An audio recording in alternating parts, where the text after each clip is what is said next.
షష్ఠస్థానంలో సంచరిస్తున్నటువంటి చంద్రుని యొక్క ప్రభావం వలన ఆరోగ్య విషయాల నిమిత్తంగా సుఖాలు సంతోషాలు పొందడం, అభివృద్ధి సాధించడం, ఈరోజు చేసేటటువంటి వృత్తి వ్యాపారపరమైనటువంటి విషయాల నిమిత్తంగా రాణింపు పొందడం, ఆదాయం అనుకూలించడం, ఆరోగ్యం కుదుటపడడం, ధైర్యంతో పనులు చెయ్యగలిగేటటువంటి సామర్థ్యం కలగడం, శత్రుజయం, భూ సంబంధమైనటువంటి వ్యవహారాల నిమిత్తంగా ఉండే సమస్యలు దూరం అవడం, కోర్టు పరంగా అనుకూలతలు రావడం, బంధుమిత్రులతోటి అలాగే స్నేహితులతోటి సన్నిహితులతోటి సంతోషంగా ఉండడం, భార్యాభర్తల మధ్యన సరైన అవగాహన ఉండడం లాంటి శుభ ఫలితాలు కలుగుతున్నాయి.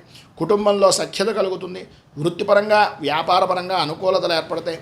ప్రధానంగా ఉద్యోగపరమైనటువంటి విషయాల నిమిత్తంగా ఉండే సమస్యలు దూరమై అనుకూలతలు ఏర్పడడం, ధన యోగము అనేటటువంటిది పొందడం జరుగుతుంది.